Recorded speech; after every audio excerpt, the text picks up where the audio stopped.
My hands would not stop shaking. I stared at my reflection in the tall silver mirror and barely recognized the creature looking back at me.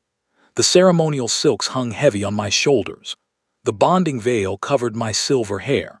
My four-fingered hands, painted with the blue patterns of my house, trembled so badly that the servant girl tying my sash had to start over 3 times.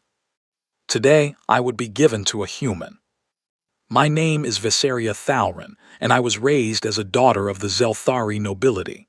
I had been taught languages, poetry, and the art of diplomacy. I had danced at court under 3 moons. I had never once, in all my 26 cycles of life, imagined that I would end my days as payment for a lost war. But that is exactly what I was, payment, a living coin handed across a table. The 17-year war had ended 6 months ago. My people had lost. 3 great galactic powers had stood together against the humans, and somehow, against every prediction, the humans had won. No one could explain how. They were not the strongest species. They were not the most advanced. Their ships were smaller. Their numbers were fewer. And yet when the dust settled, it was the human flag that flew over the peace table, and it was my people who bowed their heads. The peace terms were strange. The humans did not ask for our worlds. They did not ask for our wealth. They asked for something far more troubling. They asked for brides. Not many. Only a handful of noble daughters, sent as symbols of the new friendship between our peoples. My father had called it an honor. My mother had wept into her silk sleeve when she thought I could not see. My sisters had held me close the night before I left and whispered every terrible story they had ever heard about humans. They eat raw meat, my eldest sister had said. They sleep in the dark like predators, another had whispered. They can survive wounds that would end 3 of us, the youngest had said, and her voice had broken. And when they bond to someone, Vess, they bond forever. There is no escape. They will never let you go. I believed every word. I had no reason not to. The humans had broken 3 fleets and crushed the pride of 1,000 years. What kind of creatures could do such a thing and still call themselves civilized? The servant finished my sash. She stepped back and bowed. "My lady," she whispered, "it is time." I walked down the long stone corridor of my family home for the last time. My father waited at the great doors. He would not meet my eyes. I understood. If he looked at me, he might break, and a lord of our house is not permitted to break. Outside in the pale morning light, the human delegation waited. I saw him then, my future husband.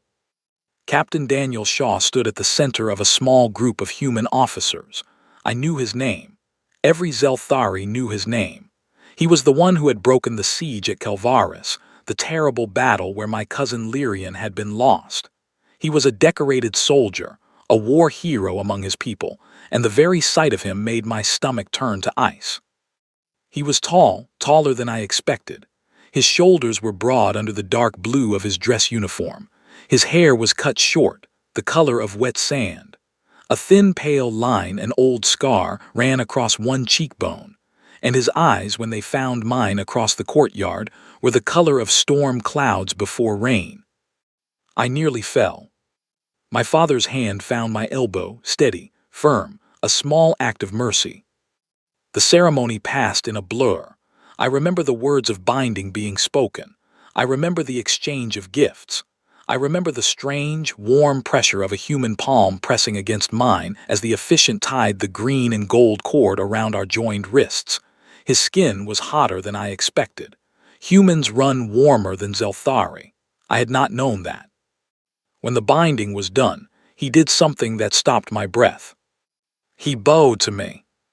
Not a small bow, not the polite nod of a conqueror to his prize. A full, deep bow, the kind a Zelthari gentleman gives to a lady of higher rank. He had learned it from me. Someone had taught him, and he had practiced. When he rose, he offered me his arm. His voice, when he spoke, was quieter than I expected. "My lady," he said. The words were in my own language, carefully pronounced. "Please, when you are ready." I took his arm because I had to. My legs felt like water. I was certain I was walking to my end. The shuttle lifted off an hour later.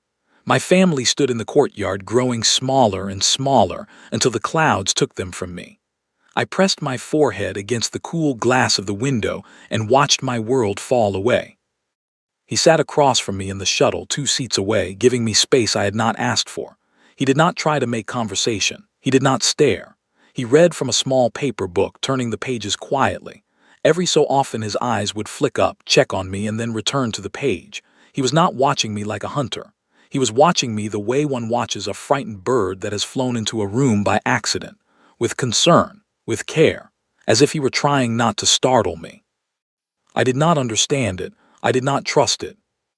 After some hours, he rose from his seat and walked to a small cabinet at the back of the shuttle. He returned with a cup of something warm and set it on the small table between us.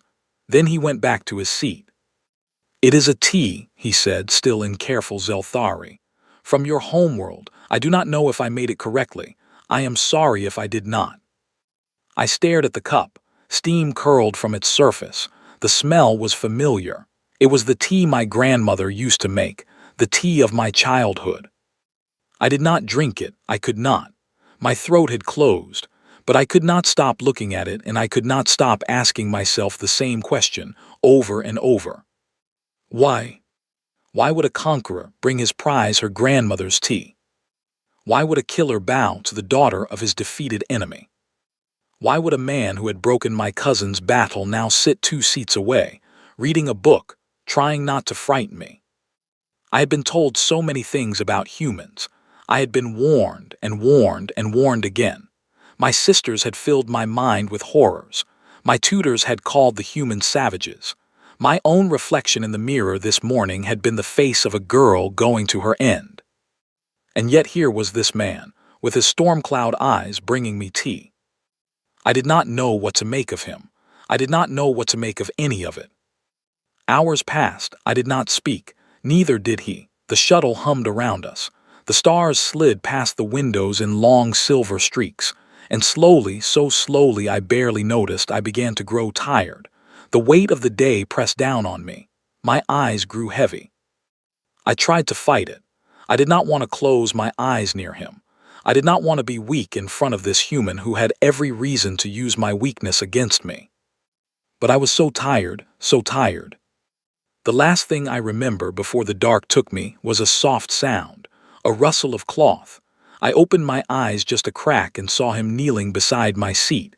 He was laying his own jacket over me, carefully, the way my father used to when I was small and had fallen asleep by the fire. He did not touch me. He did not speak. He simply covered me, and then he went back to his seat, and he read his book in the low golden light of the shuttle cabin. I closed my eyes again, and for reasons I could not explain, I slept. I slept all the way to the frontier colony. I slept through the landing. I slept until his quiet voice, hours later, told me gently that we had arrived. When I woke, his jacket was still wrapped around my shoulders. It smelled of leather and something clean and warm. And I realized, with a strange ache in my chest, that I had slept more peacefully in the presence of my human husband than I had slept in all the long nights before the wedding. I did not know what to make of that either. I only knew that whatever I had been told about humans, something in the story was wrong. I did not yet know how wrong. The homestead stood on a green hillside. I saw it first through the small window of the ground car as we came up the winding road from the landing field. It was not at all what I had expected. I had imagined a cold stone barracks, perhaps, or some grim military outpost with high walls and armed guards. I had prepared myself for a prison. What I saw instead was a house. A real house. A simple, honest, well-kept house with a sloped roof of dark red tiles and walls of pale yellow stone. A wooden porch wrapped around the front. Flower beds bloomed along the path. A small orchard of some kind of fruit tree rose behind the main building, and beyond all of it stretched a wide valley of amber grain that moved like water in the wind. It was beautiful, painfully, unexpectedly beautiful. "This is my family's land," Daniel said quietly from the driver's seat. He spoke his own language now, and I understood most of it. I had studied human speech as part of my noble education, though I had never expected to need it. My grandfather built the main house. I have added to it over the years. He parked the car near the porch and came around to my side. He did not open the door for me. I noticed this. A Zelthari lord would have opened the door. A Zelthari lord would have expected me to wait until he did. Daniel simply stood nearby, close enough to help if I needed it, far enough that I did not feel trapped. I opened the door myself. I stepped out onto soft grass. The air here smelled of something I had never smelled before, sweet, faintly spiced, carried on the wind from the flower beds. Lavender, he said, following my gaze. An old plant from Earth. My mother loved it. I planted some when I moved back here after the war. Lavender, I tasted the word in my mouth. Lavender. He carried my 3 small trunks into the house himself. He would not let the colony staff do it. I did not know why this mattered to me, but it did. Inside, he set the trunks down in the main room and stepped back, watching me, waiting. The first thing I noticed was the light. The lights were dim, Zelthari comfortable dim. Human eyes prefer their rooms bright, almost painfully so by our standards. But Daniel's main room was lit softly, the way my mother's sitting room had been lit. The way my own private chambers had been lit. I looked up and saw that he had installed extra shading over the windows and chosen warm, low lamps, all of it for me. The second thing I noticed was the temperature, cool, very cool. My skin, which had been hot and uncomfortable on the human shuttle, eased at once. The third thing I noticed was the smell of food, real food, Zelthari food. Not perfectly made, I could tell at once, but the effort was there. Spiced root stew from the southern provinces, warm flatbread, a side of pickled greens. The kitchen was small and neat, and on the counter next to a cookbook propped open, I saw a page marked with small handwritten notes in 2 languages. He had been practicing, for weeks it looked like, maybe longer. I am not very good at it yet, he said from behind me. His voice was careful, almost apologetic. The spices are difficult for me. Some of them burn my tongue if I use too much, but I will keep trying. If there is a dish you want, please tell me. I will learn it. I turned to look at him. He stood in the doorway of the kitchen with his hands folded in front of him, like a boy reciting a lesson. The scar on his cheek caught the lamplight. His storm cloud eyes were serious and a little uncertain. I did not know what to say. He cleared his throat and gestured down the hallway. Come, I will show you the rest, and then I will leave you to rest. You must be very tired. He showed me the small library where he had set aside an entire shelf for books in my own language. He showed me the bathing room where the water could be adjusted to Zelthari preference. He showed me the garden out back, where to my astonishment a row of night blossoms had been planted in dark soil. Night blossoms, the flower of my homeworld, the flower that opened only under moonlight and smelled of home. He had imported them. He had waited for them to arrive. He had planted them in this strange foreign soil and kept them alive. For me, a woman he had never met. Finally, he brought me to a door at the end of a long, quiet hallway. He pushed it open. This is your room, he said. I stepped inside and felt my breath catch. It was a bedroom, yes. A soft, wide bed with pale green covers, a writing desk by the window, a small shelf of books, a vase of fresh-cut night blossoms on the side table. But the thing that struck me, the thing that truly struck me, was the door. The door had a lock. A real lock, a heavy, solid metal lock. And the mechanism, when I leaned closer to look at it, was on the inside. My side. I turned to him slowly. My mouth was dry. The lock, I said. My voice came out smaller than I wanted. It is on the inside. Yes, he said. So that I may lock it. Yes. Against you. He met my eyes. He did not look away. Against anyone, he said. Including me, especially me if you wish. This is your room, my lady. It is your private space. I will not come into it uninvited, not ever. The lock is yours to use however you need it. I did not know what to do. I did not know what to say. I had prepared for cruelty. I had prepared for coldness. I had prepared for the long, slow suffering of a woman bound to her family's enemy. I had not prepared for this. "What do you want of me?" I whispered. The words came out before I could stop them. "What are my duties here? Tell me honestly. I will know the truth of it sooner or later. Tell me now." He was quiet for a long moment. Something passed across his face, something that looked almost like pain. When he spoke, his voice was low and very careful. "My lady," he said, "I know how you came to be here. I know you did not choose this. I know what your people believe about mine, and I do not blame them. I do not blame you. I am a soldier. I have done things in the war that I will answer for one day. I cannot undo any of it." He paused, he took a breath. "You do not owe me anything," he said. "Not conversation, not company, not duty. I will not ask you for anything you do not freely wish to give. I only want you to be safe here. I want you to have a place that is truly yours.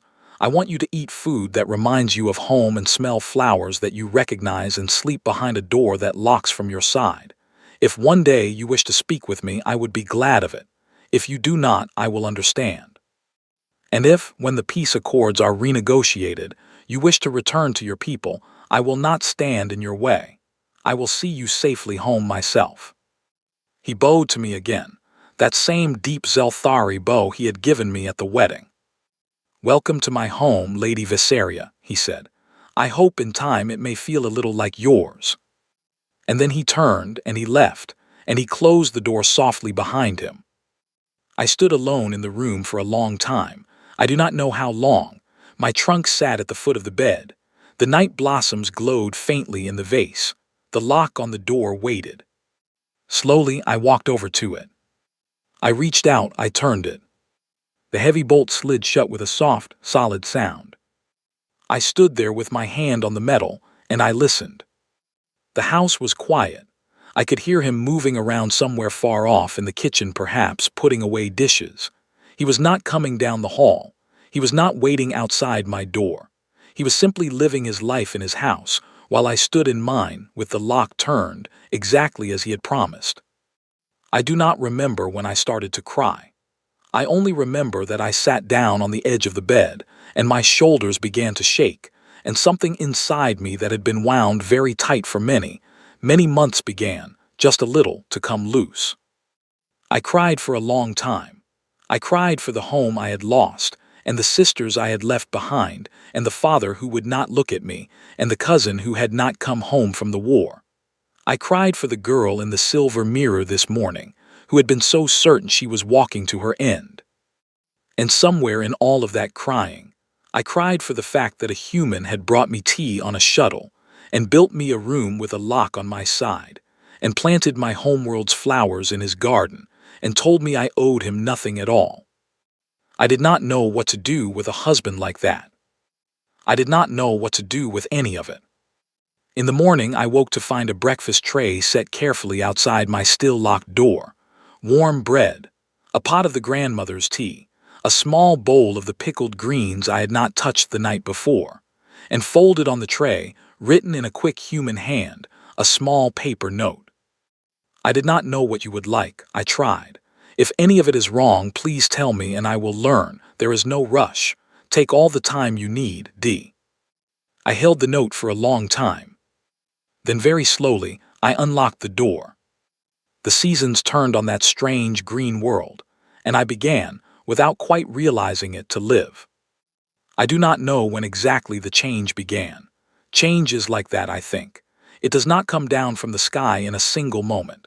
It gathers slowly, like rain in a bowl left outside in the autumn. One morning you look at the bowl and it is full, and you cannot say which drop was the one that filled it. That was how it was with me and Daniel.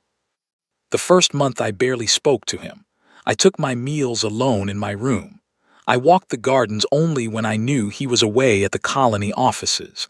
I read in the library when he was out in the fields. I was a ghost in my own house, sliding around corners to avoid the living. He did not push me. That was the strange and terrible thing. He never pushed. He never asked me why I ate alone. He never asked me why I would not sit with him. He simply kept living his quiet life, and he kept leaving me small gifts. A new book placed carefully on the library shelf in my language. A warm shawl hung over the back of a chair, soft as breath. A bowl of wild berries he had picked himself from the hills behind the house, set on the kitchen table with a small note that said they were safe for Zelthari digestion. He had checked. Of course he had checked. He checked everything. I began, without meaning to look forward to the gifts.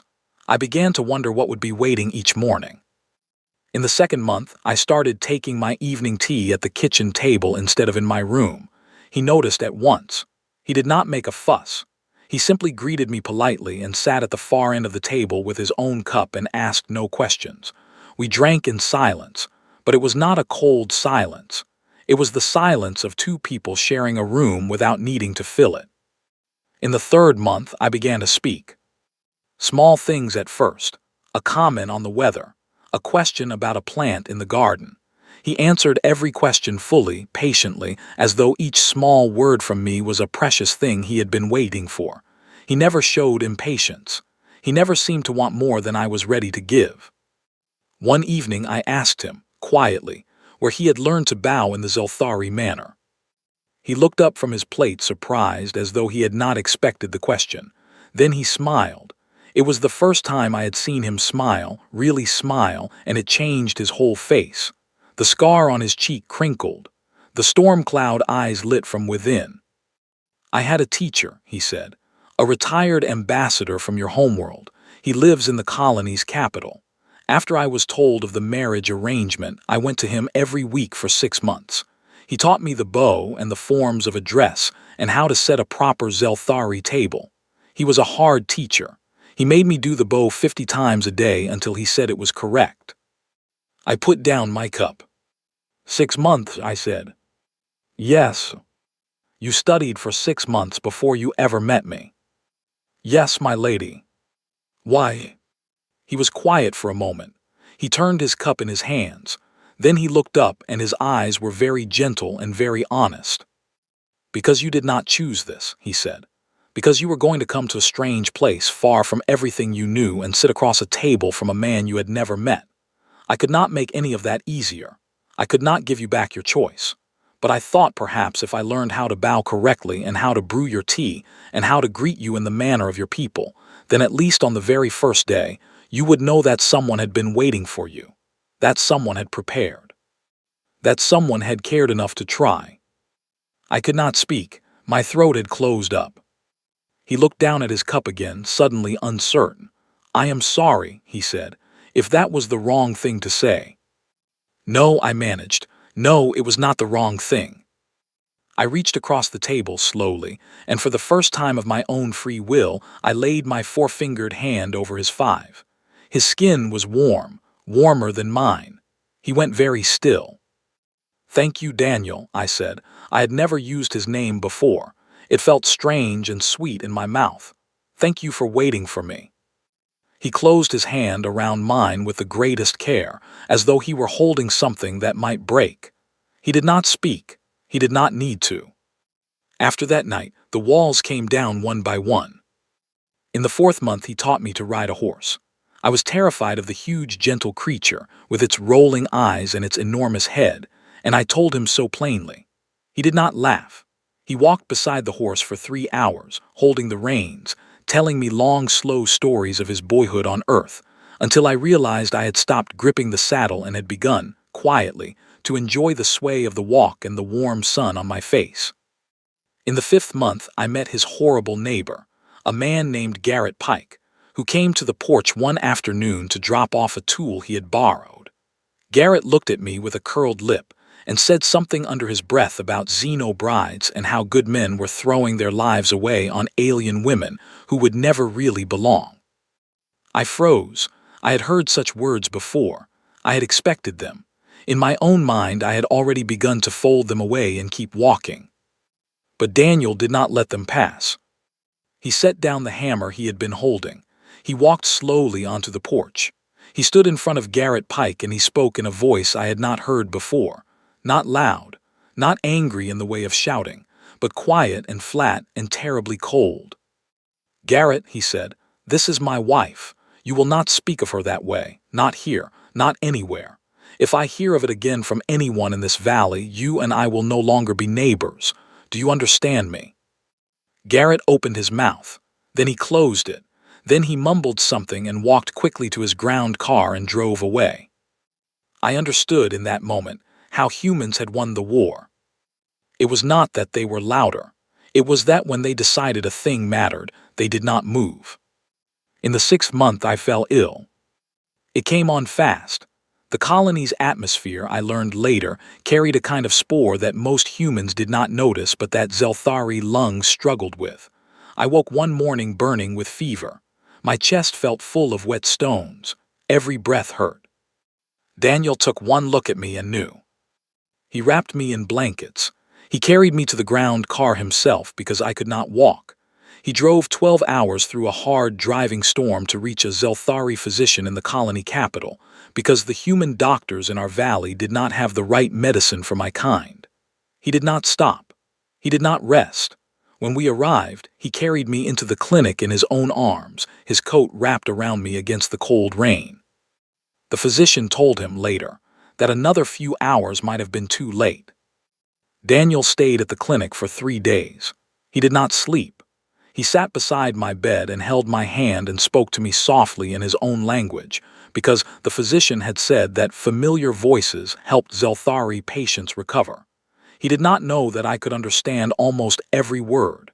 He thought he was simply keeping me company with quiet sound. But I heard him. Between the fevers and the long gray dreams, I heard him. He told me about his brother who had died young in the war. Peter, his name was. Daniel had been holding his hand at the end. He told me about his mother, who still lived on Earth and wrote him letters every month. He told me about the farm and the horse and the night blossoms and the small wood carving he had been secretly working on for my next name day, which he was embarrassed by because he said it was poorly done.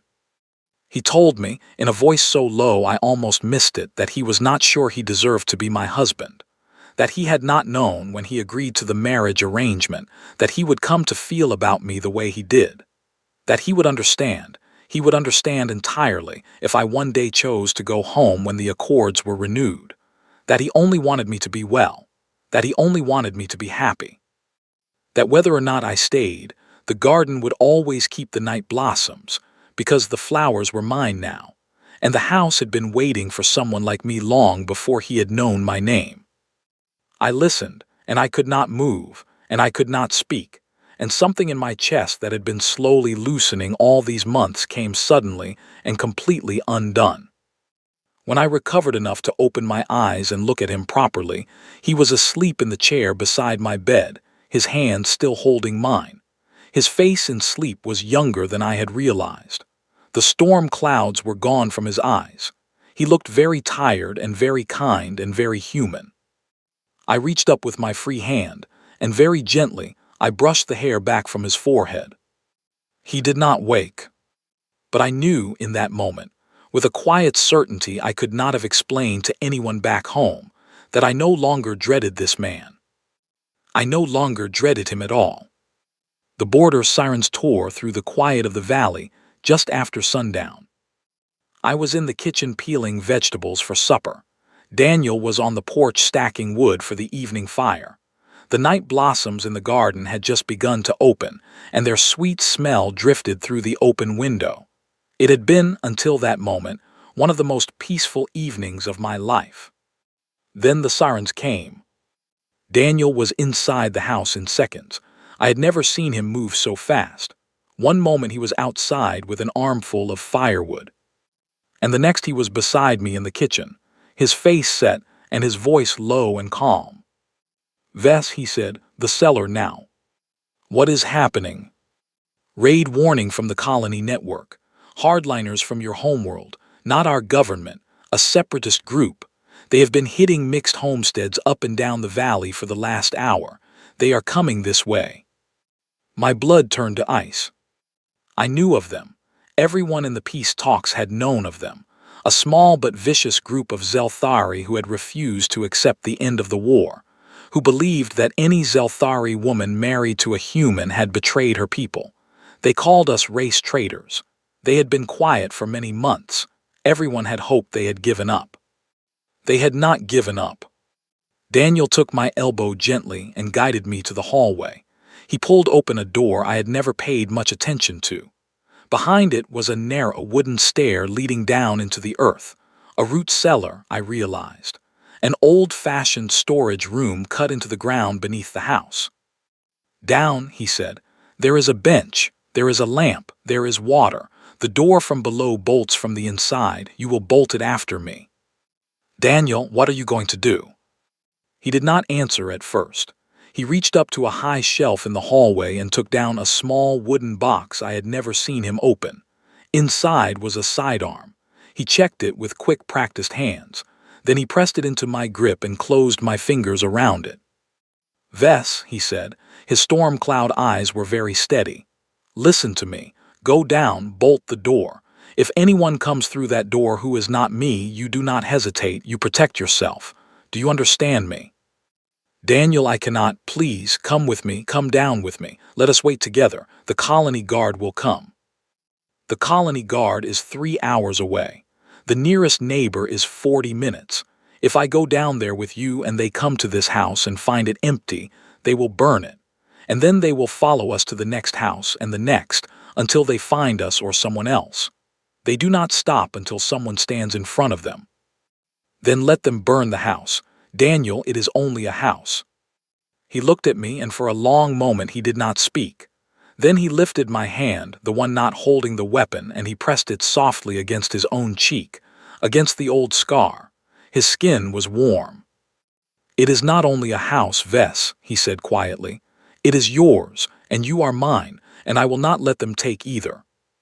He bent and kissed my forehead, one quick, warm press of his lips, the first time he had ever kissed me at all.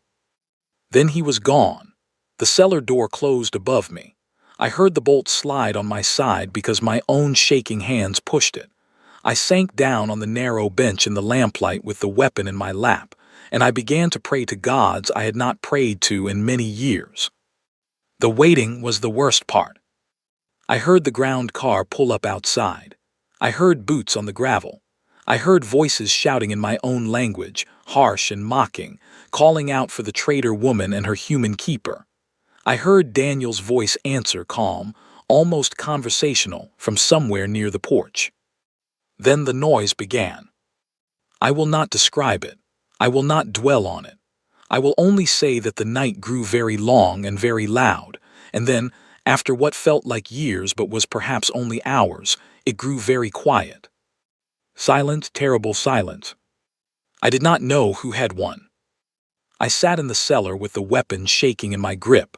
I counted my own breaths. I listened. I waited. My mind turned over every terrible possibility and then turned them over again. If it was them, they would come looking. They would tear the house apart searching for me. They had done so at other homesteads, I had heard. They did not leave until they found who they had come for. A long time passed. Then I heard footsteps. Slow, unsteady, heavy, coming down the hallway toward the cellar door. The footsteps stopped at the top of the stair. A voice spoke, low, ragged, barely more than a whisper. "Vess, it is me. It is Daniel. I am alone. The colony guard just arrived. It is over. You can come out, my love. You are safe." My love. He had never called me that before. I could not move. My whole body was shaking. I made myself stand. I made myself climb the stairs. I made myself slide the bolt back. I pushed open the door. He was leaning against the wall of the hallway. His left arm hung at an odd angle. Blood ran down the side of his face from a cut at his temple. His right sleeve was soaked dark. He looked at me, and his first words were not about himself. "Are you hurt?" he asked. "Vess, look at me. Are you hurt anywhere?" I dropped the weapon. It clattered to the floor. I went to him. I was a daughter of nobility. I had been raised in courts. I had been trained in poise and control. I had not made a scene in public since I was a child. I made one now. I took him in my arms and I burst into tears, and I could not stop. Not the small, quiet tears of a court lady. Great gasping sobs that shook my whole body. I held on to him, careful of his wounds, and I wept into his shoulder, and every wall I had ever built inside me came crashing down all at once. And I began to speak, in my own language, in the old deep speech of my people that he could not understand. I told him everything, everything I had never been able to say. I told him that I had been sent here to suffer, that I had hated him before I ever met him, that I had planned to endure my years beside him like a prisoner waiting for release, that my own mother had wept for me because she believed I was going to my end.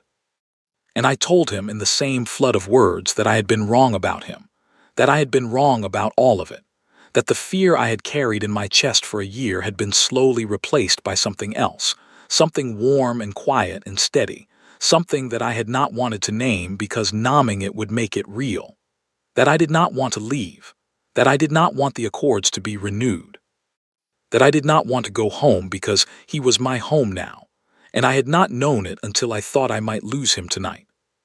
I spoke for a long time. I spoke until I had no words left. He did not understand a single syllable. He could not have. I knew his language well, but he had only begun to study mine in earnest, and the old speech I used was far beyond his learning.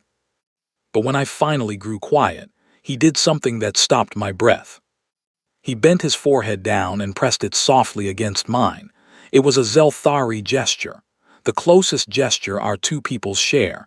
It is an expression of deepest care, of gratitude, of the bond between two people who have no more words.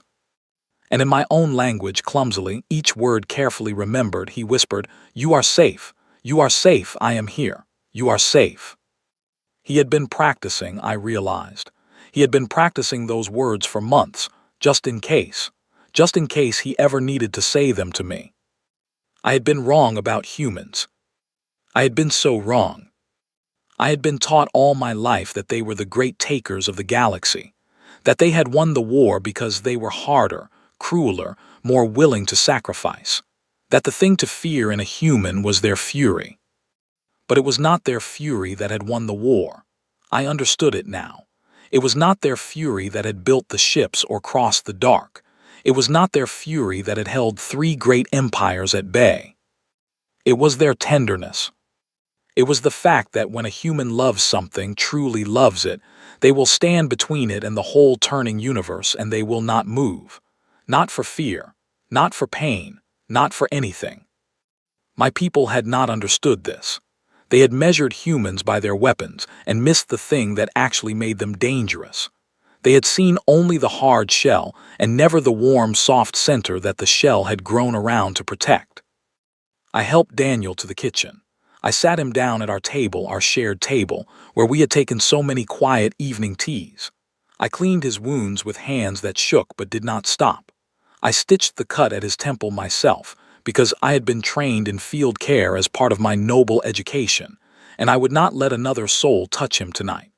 Not even the colony medic, who arrived a little later and was firmly turned away at the door. This was my husband, mine. I would be the one to tend him. The colony guard stayed through the night, cleaning up the damage outside. They were respectful. They did not disturb us. When morning came, one of the captains came to the porch to speak with Daniel and gave him the report. 9 raiders had come. Daniel had held the house alone until the guard arrived. He had been outnumbered by almost 10 to 1. The captain's voice, when she spoke, was full of a quiet awe. "Captain Shaw," she said, "I do not know how you are still standing." Daniel, sitting on the porch bench with a bandage around his head and my 4-fingered hand folded into his, looked past her, out at the amber valley coming alive in the dawn light. "I had something to come back to," he said simply. That night, for the first time since I had come to this house, I did not go back to my own room. I did not lock the door between us. I slept in his bed, his good arm around me, my head on his shoulder, the smell of lavender drifting in from the garden. I did not have words yet for what I felt, not in his language, not in mine, not in any language at all. But I knew, the way one knows that spring has come, that something in me had changed forever. The spring after the raid, the envoy came. I had known she would come. We had all known. The peace accords were being renegotiated. Word had gone out across the colonies that every Zelthari bride sent under the original treaty was to be given a free choice. She could return home, her honor restored, her status secured, or she could stay. The choice this time would truly be hers. I had heard that many of the other brides had already chosen to return. Not all of them had been as lucky as I had been. Some of them had been sent to men who were cold or indifferent or worse. I did not judge them. I thought of them often. I hoped for each of them that they were finding their way home to something better than what they had endured. For me, the envoy came on a bright spring morning, in a shining silver ground car that rolled up the winding road from the landing field and stopped in front of our porch. She stepped out. She was my father's elder sister, Lady Anaris Thalrin, one of the sharpest minds of my family's house. I had loved her as a girl. She had taught me my first poems. She had held me when my grandmother died. And now she came to take me home. Viseria, she said, opening her arms. Little moon, I have come for you. I walked down the porch steps and let her embrace me. She smelled of the spiced oils of court, of home. I felt the old pull of it, the familiar ache. For a moment I was 15 years old again, a girl in my aunt's sitting room listening to her read aloud. Then the moment passed. I led her inside. Daniel was not there. I had asked him the night before to give us the morning alone.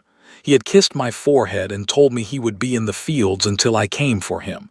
He had not asked what I would say to her. He had not pressed. He had simply trusted me. I seated my aunt in our parlor. I served her tea. My grandmother's tea, made the way she had taught me as a child. She held the cup in her long, elegant fingers and smiled at me with such warmth that my heart turned over. You have kept the old ways, she said, even here, even under this roof.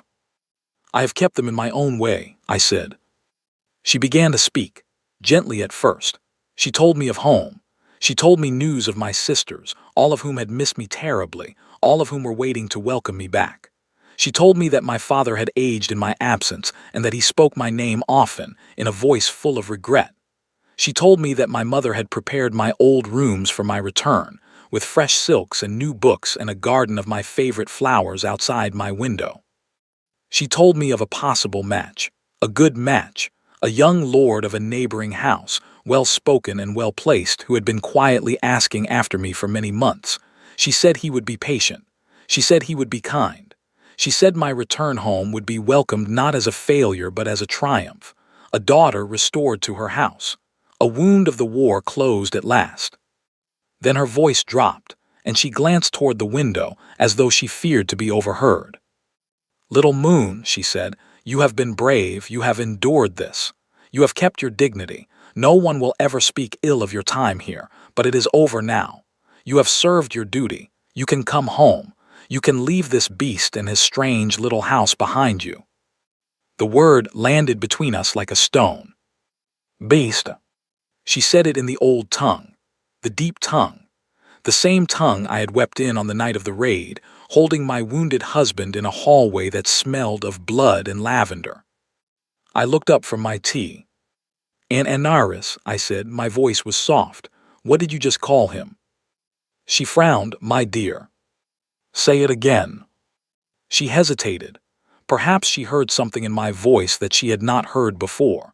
I only meant, Viseria, that he is a human, that they are not like us, that whatever kindness he has shown you, it is still the kindness of a different kind of creature, and you do not owe him your whole life in return. I set down my cup. I took a slow breath. And I answered her not in the gentle court speech of my girlhood, but in the clear, strong tongue of a grown woman in her own home. Let me tell you a story, Aunt, I said. A true story. It is a story about a girl who was raised in our house. A girl who was given away as payment at the end of a war she had not fought. A girl who was told, on the night before her wedding, every terrible thing her sisters could think of about the creature she was to marry. A girl who arrived at this house expecting a prison and instead found a door with a lock on her own side. My aunt went very still. This girl's husband, I continued, did not touch her. He did not demand her company. He did not speak cruelly to her. He did not expect her to serve him. He had studied her customs for 6 months before she arrived, because he did not want her to feel alone on the first day. He had planted her homeworld's flowers in his garden. He had practiced his bow 50 times a day until a retired ambassador told him it was correct.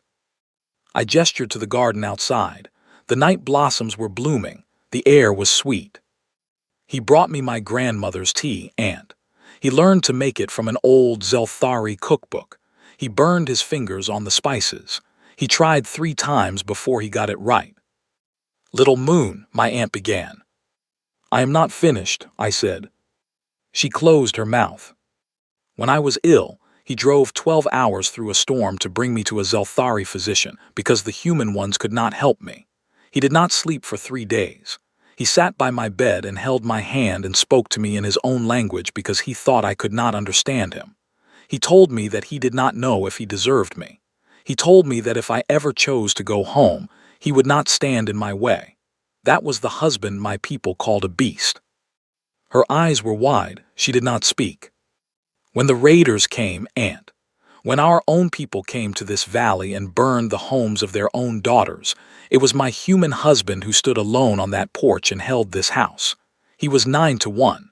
He should not be alive, but he stood between that door and me because in his words he had something to come back to. He called me his love for the first time that night, with blood running down his face, in my own language which he had been practicing in secret, in case he ever needed to tell me I was safe. I rose slowly from my chair. I walked to the window. I looked out at the amber fields, at the distant figure of a man working in the hills, doing his morning rounds, giving me the space I had asked for. "My people told me many things about humans, Aunt," I said. "They told me humans were savage. They told me humans were cold. They told me humans were dangerous in battle. All of those things are true in their way, but my people forgot something.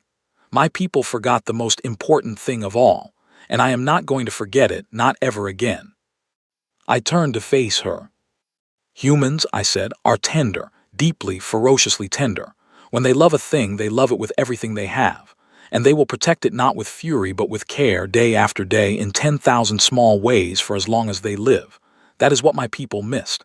That is what we did not see. Not their ships, not their weapons, their kindness. That is the thing we could not stand against in the end. Because how do you fight someone who answers the loss of a war by learning to make your grandmother's tea?" My aunt's eyes were wet. She looked away. For a long moment she did not speak. Then in a voice I had never heard from her before, a voice small and almost ashamed, she said, "You are staying." "Yes, Aunt. You are truly staying." "I am home, Aunt. I have been home for some time. I only needed to say it out loud." She rose. She smoothed the front of her traveling robe. She was my aunt still, a woman of great pride, a noble of an ancient house. She did not apologize. We do not apologize in our family. But she came to me, and she placed her 4-fingered hand against my cheek, and she looked into my eyes for a long, long time. "Little Moon," she whispered, "are you happy?" "I am happy, Aunt," I said, and I realized, as I said the words, that it was true. It was simply and completely true. "Then I will go home and tell your father," she said, "and I will tell him in those words." She left soon after. I walked her to her ground car. We embraced on the porch, and I watched her drive away down the winding road until the dust swallowed the shining silver car and the valley returned to its morning quiet. I stood alone for a long time. The wind moved through the amber fields. The night blossoms, closed against the day, waited for dark. A hawk turned in a long, slow circle far above the hills. Then I went to find my husband. He was in the upper meadow mending a fence. He had taken off his jacket. His sleeves were rolled up. His scarred hands worked the wire with quick, practiced motions. He did not see me at first. I stopped at the edge of the meadow and watched him for a few minutes. I wanted to remember him this way. The bend of his shoulders, the old scar on his cheek, the small frown of concentration, the way the spring light caught in his hair. "My husband, mine." He looked up and saw me. His whole face changed. He smiled, that sudden warming smile, and he set down his tools and came to me across the grass. "Vess," he said, "is it done?" "It is done." And I took his hand. I laced my 4 fingers through his 5, the way I had begun to do over the winter without thinking about it. I looked up into his storm cloud eyes, which were not stormy at all anymore. They were clear. They were gentle. They were the color, I had decided, of a sky just after rain, a sky promising the rest of the day would be fair. "I told her I am staying," I said. "I told her I am not going home. I told her I am already home." He did not speak at first. He closed his eyes for a long moment, and I watched a breath leave him that he must have been holding since the morning he first learned the envoy would come. When he opened his eyes again, they were shining. "Vess," he whispered, "I have something else to tell you, Daniel." "Yes." "I am going to say it in my own tongue, and I want you to tell me afterward if you understood any of it." He nodded. He waited. I drew a slow breath. I did not look away. "In the old speech of my people, the deep tongue, the tongue of my grandmother and my grandmother's grandmother," I said, "I choose you. I chose you on the day you brought me my grandmother's tea. I chose you on the night you gave me a door with a lock on my own side. I chose you every morning I found a note on the tray outside my room. I chose you in the cellar and on the porch and in the hallway where you bled. I choose you now, and I will choose you tomorrow, and I will choose you for every day that is given to us. You are my husband. You are my home. You are my heart. You did not conquer me, Daniel. You waited for me, and I came." He stood very still. The wind moved the grass around our boots. A bird called somewhere far off. Then slowly his mouth began to move, in my own language, in the deep tongue, haltingly, carefully. Each word pulled up from a long private study he had been conducting in secret for longer than I had known. "I understood," he said, "all of it. I understood all of it, Vess. I have been learning. I wanted you to be able to say anything to me in your own words and know I could hear you." I began to cry. I did not try to stop. He drew me into his arms. He held me against his chest in the spring meadow, and I could hear his heart under the rough cloth of his shirt, and it was beating steadily, steadily, the way it always had. We stayed like that for a long time. We went back to the house together as the sun began to slip toward the western hills. He walked with his arm around my shoulders. I walked with mine around his waist. Neither of us spoke. There was nothing left that needed saying. When we reached the porch, he paused and looked at me. "Vess," he said, "may I ask you something?" "Anything." "Do you remember the wood carving, the one I was working on, the one I was so embarrassed by?" "I remember." He reached into his jacket pocket. He pulled out a small object wrapped in soft cloth. He unwrapped it carefully and placed it in my palm. It was a night blossom, carved in pale wood, small enough to fit in the center of my hand. It was not perfect. The petals were a little uneven. One of them was slightly chipped at the edge. I could see every careful cut, every place where his scarred hands had fought the wood and won. "I meant it for your name day next month," he said, "but I think I would rather give it to you now. It is not very good. I am sorry." I closed my hand around it. "Daniel," I whispered. "Yes." "It is the most beautiful thing I have ever seen." That evening we sat together on the porch, as we had sat many times by then. The twin moons rose over the amber valley. The night blossoms opened in the dark garden, and their sweet smell drifted up to us on the warm spring air. Somewhere far off, a night bird called. My husband's hand was in mine, 4 fingers laced with 5. I thought of the girl in the silver mirror on the morning of the wedding. The girl who had been so certain she was walking to her end. I wished I could reach back through time and tell her. I wished I could whisper to her across the long, quiet corridor of the year that had passed. "It will be all right, little one," I would say. "The man waiting for you is not what you have been told. He has studied your customs for 6 months. He has built you a room with a lock on your own side. He has planted your homeworld's flowers in his garden. He has learned your grandmother's tea. He will bow to you. He will protect you. He will wait for you. He will never, not once, ask for more than you freely wish to give. And one day, not long from now, You will walk into his arms willingly, and you will know you are home. She would not believe me, that girl in the mirror. I do not think I could have made her believe,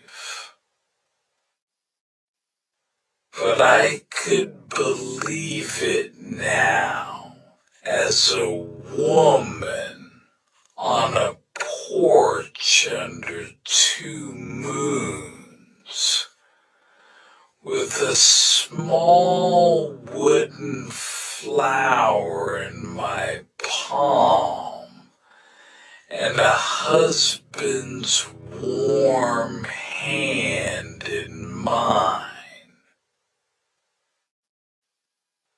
Daniel, I said softly.